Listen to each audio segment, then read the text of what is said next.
Hi YouTube. Today we are making Bulgar wheat burgers. They're not exactly vegan, but if you're low on meat or you want to have like a meatless Monday, this is the perfect way to go. Here I have precisely measured out 1 cup of Bulgar wheat. It hasn't been, oh good grief, it hasn't been rinsed or anything. It doesn't really need to be. But here what I'm going to do is I'm going to measure out, you're going to need to put to boil 2 cups of water, chicken broth, or beef broth. If you want to stay vegan about the whole thing, use water or vegetable stock.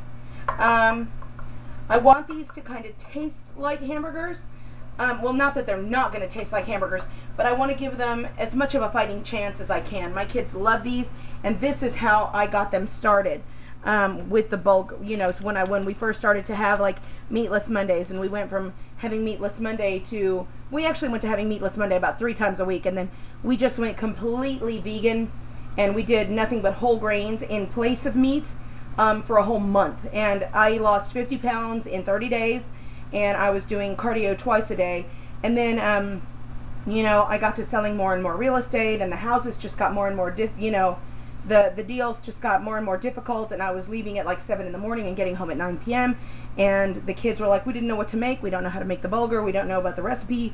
But they were really small back then. They're bigger now, they can do it now. But basically, to begin, I'm going to go ahead just to try to make these taste like burger as much as possible, and for the sake of you guys who have never tried bulgur wheat before, you might want to try some beef broth that is already tweaked with onion and garlic. And you're going to let that come to a boil, and I will bring you right back when it's boiling. And by the way, you guys don't have to go out and buy this stuff, this kind of already ready-made broth, unless you want to. Bear Prepper has a gorgeous, totally sexy recipe for broth. And she just recently here, a couple of days ago, posted her dehydrated chicken broth recipe. She also shows you how to make beef broth. And what I love about her dehydrated broths, although I have not done it, I'm not quite so skilled in my dehydrating skills yet.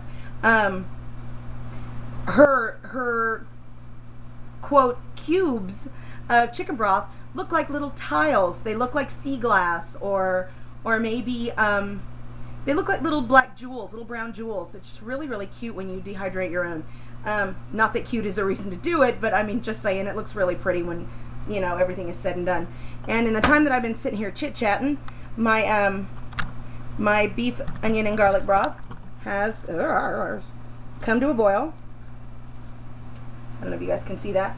And so I'm going to put into 2 cups of boiling broth.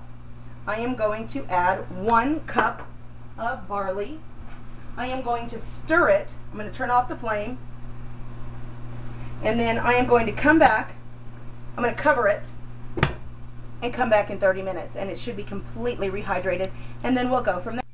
Okay, and while your bulgur is rehydrating, you are going to need a 1/2 cup of breadcrumbs, 1 can of refried pinto beans. Let's see, it's just a regular, actually 2 cans, I'm sorry.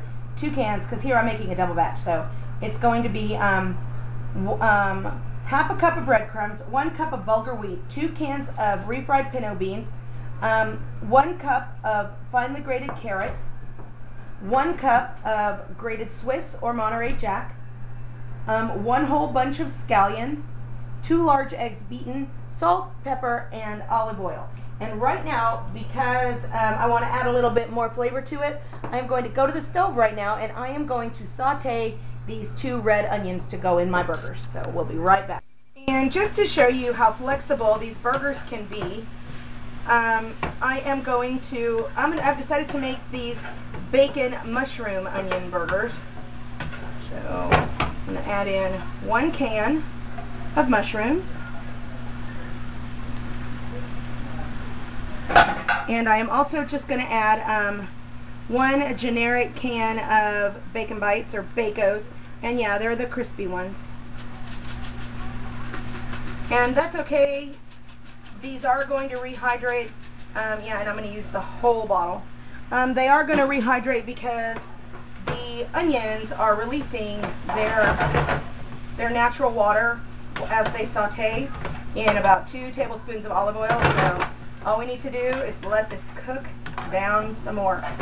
And I added about maybe a teaspoon of salt to the onions as they began to cook, as well as about a half teaspoon of pepper. So, and I can see that the bacon bits are starting to rehydrate because they're starting to kind of bulk up and drag across the bottom of the pan, you know, like they want to stick. So right about here, you're going to want to stay diligent and stay on them. Okay, so I'm going to stay here with these, and I'll be right back. Hi, sorry. Just to add a little more flavor to everything, I have decided to, uh-oh, that one's not the open one.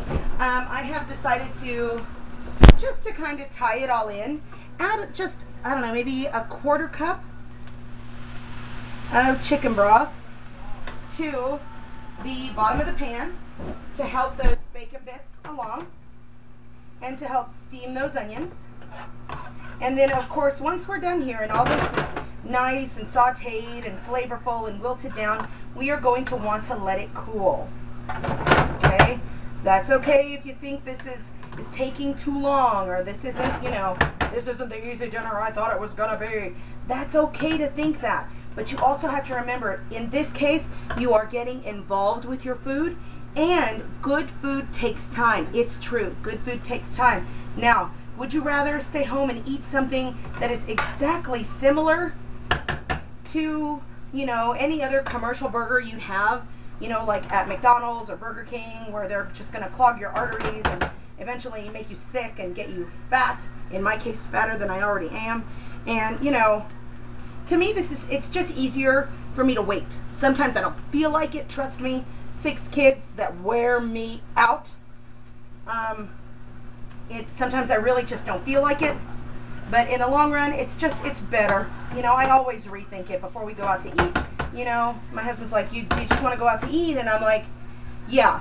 And then I'm like, no, you know, no.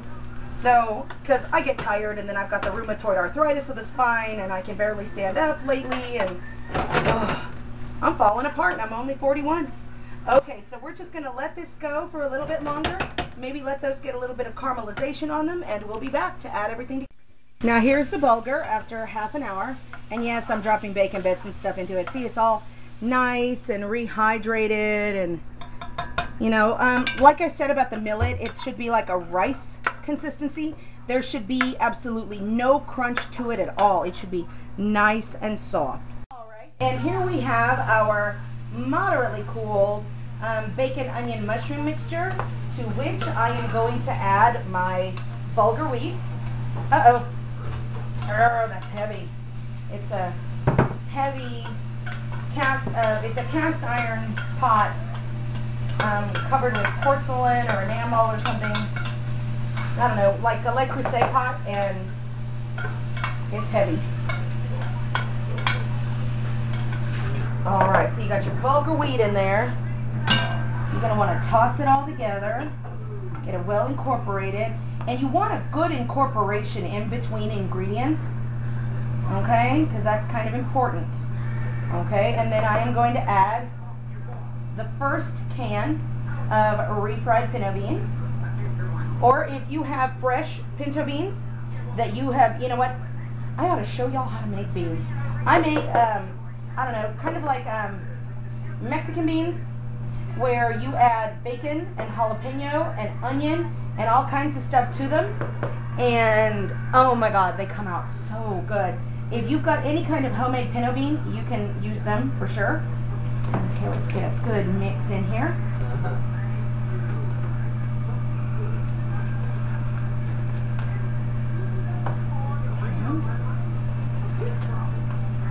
All right, and then I am going to add my carrots, chives, garlic, and cheese. And yes, that was a little more than a regular old cup of cheese. That was more like 2 cups of cheese, but There's nothing wrong with a little cheese when you're saving calorie and fat corners everywhere else. So let's get that all incorporated.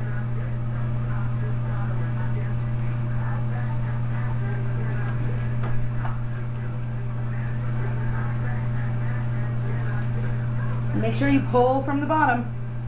I normally use different bowls than this that are, see, this bowl is kind of high. It's a 7-quart bowl. I normally use shorter, wider bowls that are made of glass, but my husband bought me these bowls. He went to the store by himself and bought me these bowls, and they were on clearance for, I think, 75 cents a piece. And he got me this one and a purple one, and they are just so awesome. Now I use them for everything. Okay, now I'm going to add the secondary can of refried beans. Remember, I said I'm making a double batch. So I'm going to use 2 cans of beans to that 1 cup of Bulgar. Now, think about it. Now, you know how when you're at a barbecue and you're barbecuing and you have to, you know, you got a whole bunch of people over and you got to keep the meat cold. You know, or the chicken or the turkey for the burgers cold. You don't have to do that with these. And in a lot of cases, if you don't tell the folks what they're eating and you just say, hey, do you want a burger? They're going to say, sure. And they're going to eat it and they're going to love it and they're not going to say anything because they're just not going to know. They're going to think, oh, that's, you know, the breadcrumbs in the meat mix or whatever, you know. Because some hamburgers do call for, you know, like when you mix the meatloaf, an egg, and some breadcrumbs as binder to hold it together, you know. But this, all this 100% protein, 100% protein, and what a great way to get vegetables into your kids if they don't like them. Fortunately, I have kids who will eat everything, although I find that they're fighting me this year on the butternut squash. So, but they like the spaghetti squash, thank goodness. Okay, and now that we have incorporated that 2nd can of beans, I'm going to make a well here in the middle, and I'm going to put in my 1 cup of seasoned breadcrumbs, and I'm going to incorporate those in, make sure they get everywhere.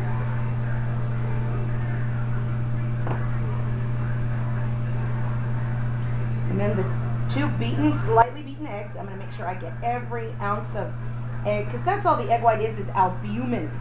Oh, anyway, back to what I was saying before. Sorry, I just kind of brain farted and started jumping ahead here. This, unlike meat, chicken, or turkey, if left out, will not kill you later. You know, there's no risk of botulism or whatever. You can leave this on a patio table, you know, of course under an umbrella or in some shade. It's got the egg in it, you know, so you don't want to keep it in the direct sun, but heck yeah. This is, with 2 eggs in it, it's less dangerous to me than the beef or the chicken, you know. Oh wow, good thing I went to the bottom. There were some breadcrumbs there that weren't incorporated. You can, seeing as how you are adding the breadcrumbs to the mixture, you don't necessarily have to add the eggs. So if you want to keep them outside, just don't add the eggs. You've got the breadcrumbs in there as a binder already. Okay, so we're just gonna, oh my gosh, you know what? I would love to add some green salsa or some jalapenos to these. These are just gonna be incredibly, incredibly good. I don't know, my husband and my kids told me that they didn't miss the meat, you know, with these, that they were equally as good. It's, you know, you just have to have an open mind and give stuff a chance. And in an SHTF situation, sorry, I brain farted again, you know, you may not have that opportunity to make meat, and somebody may want a bacon cheeseburger, and then, you know, if somebody says, oh dude, I want a bacon cheeseburger, you're gonna go, damn, you know what, a bacon cheeseburger would taste good. But you know what we got? We got beef broth, and we got Bulgar wheat, and you know what? We got dehydrated beans. So you just get to mixing, and then you go out to the garden and pull your fresh veggies, and you're good to go. So I am just gonna keep mixing this, and I am going to also go to the kitchen and heat up a pan, and I am going to put a little vegetable oil or canola oil, whatever I bought. I don't remember what I stocked up on. I stock up on so much. I'm a horrible stockpiler. I'm going to go heat up that oil. We're going to make some patties, and we're going to fry up some burgers.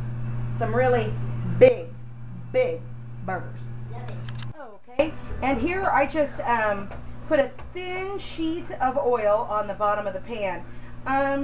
You're not going to want to deep fry these, and you're not going to want to shallow fry them either, because basically all of your ingredients are already cooked through, and the carrots are shredded, so they will wilt. But I put a little piece of the burger mixture in the pan, and it's starting to sizzle, so I'm guessing these are good to, the oil is good to go. So I'm going to put my hands in this squishy mixture, and I'm going to make them nice and big.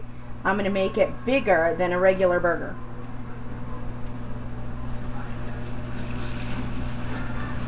And then you can press them down and manipulate them in the pan. And I think all of this Bulgar wheat, I don't know, I think it costs like $1 a cup. So this is truly less expensive than beef right now.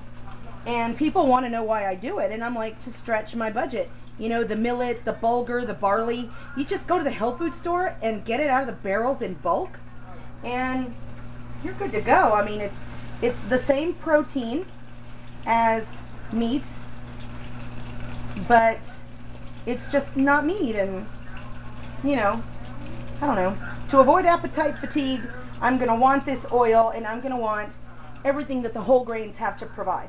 Okay, and sometime next week I think I'm gonna make seitan, which is basically you basically take a whole bag of wheat.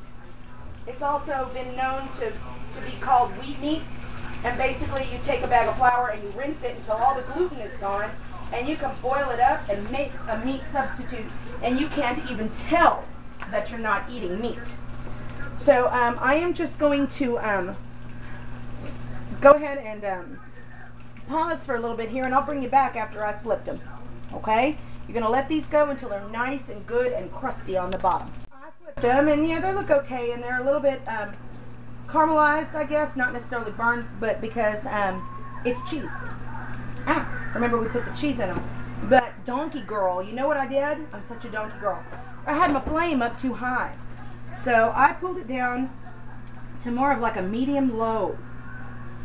Okay, you don't want to cook them too high.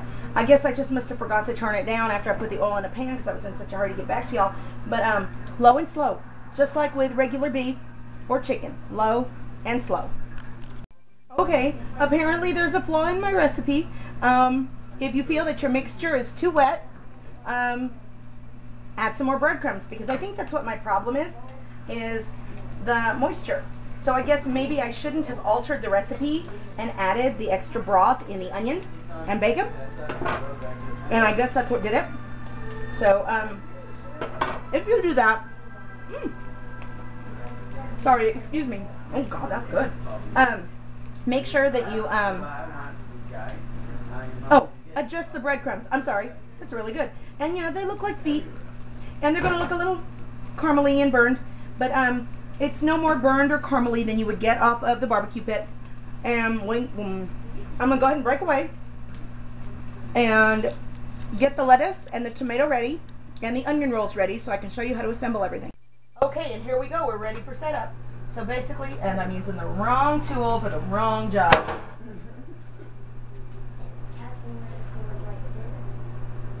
We're going to put some mayonnaise here. And we're going to treat it just like a regular hamburger. And then some mustard. And then, well, that was almost disastrous. I didn't put the squeezy part back on though. Okay, and then a couple of pieces of romaine there. Now remember, we don't need to, give me a tomato. Okay, you guys, Tom and I ate the first batch of burgers, and I went ahead and added about half a cup. Okay, well maybe it was more like a cup. I really don't know. I added more breadcrumbs to the mixture to dry it out, and I've got some more oil heating here in the pan. So what I'm going to do is, now that they're drier and a bit of a different consistency, I'm going to make them make more patties and see how these turn out this go around. But we were really hungry. We hadn't eaten all day. So, and you know what? And I'm not going to make them as big as I made them last time. I'm going to make them normal person size, not starving person size. So there you go. Put that in the hot oil. And everybody's still munching on the butternut squash quiche. One of my sons told me it was just like super cheesy, but that yes, he wanted a veggie burger. So I'm going to go ahead and make him one. And I've got this heat considerably lower than the last time. See, and I think it's really important to show you guys because I'm so proud of you. Bear Prepper has thousands, Cat's Cradle, thousands of subscribers, and I've got you 39 subscribers, and I am just so proud of you. I think it's important to show you when stuff comes out wrong, because this is a real kitchen with real food, with a real tired mom, and I want it to come out right. I don't want you to go, oh my gosh, no, that recipe was not accurate, you know, no. I wanted to show you that, yeah, it came out wrong, and I burned them a little bit. Well, I caramelized that cheese, but they weren't exactly burned. But I want you to see them, and I want you to see them come out right. So I guess I'm just going to let you watch these in real time cook.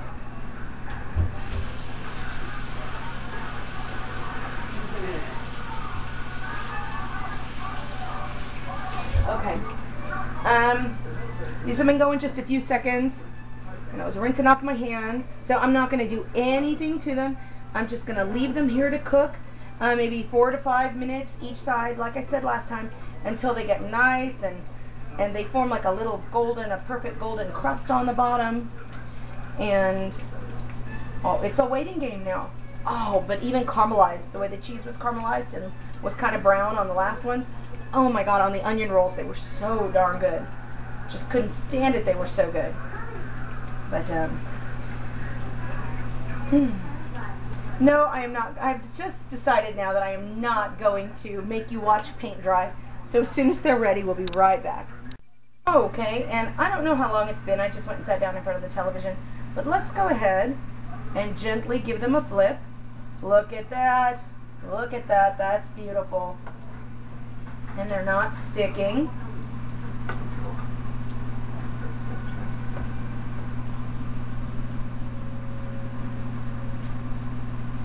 Oops, be careful not to do that. I just pushed one out of whack because they're still kind of mushy. Okay, just let them get golden brown and flip them. Okay, now we're gonna let them heat up a little bit more. I'm gonna up the flame just a bit, but not by a lot. Okay, because I want them to get firm, and they're not firming up fast enough for me, but the brownness, the golden brown is there. So, okay, we'll bring you back when they're ready to be plated.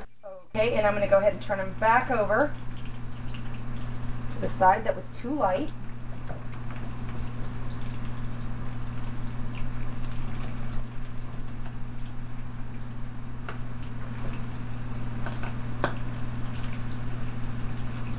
Awesome. And there we go. They're looking good, huh?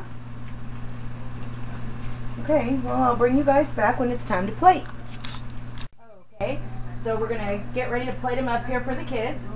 And you know what? I always do that. I always plate up for the kids a whole heck of a lot nicer than I plate up for me and, you know, the husband. Well, most of the time I plate it up nicely for the husband, but I normally just eat the scraps out of the pan. But you're gonna just want to put a little mayonnaise here. And I'm not going to give the boys buns. It's already 10 o'clock at night and we're not used to eating this late, so just to give it a little moisture. And then I'm going to grab these veggie burgers.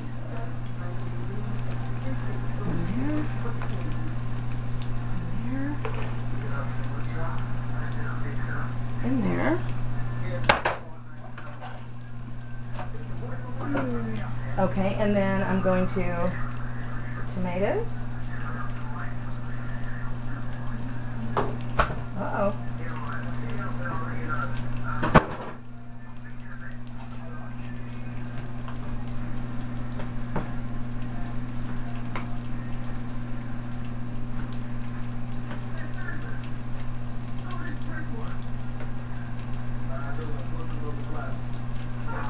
Okay.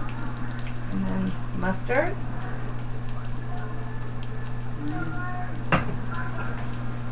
little ketchup.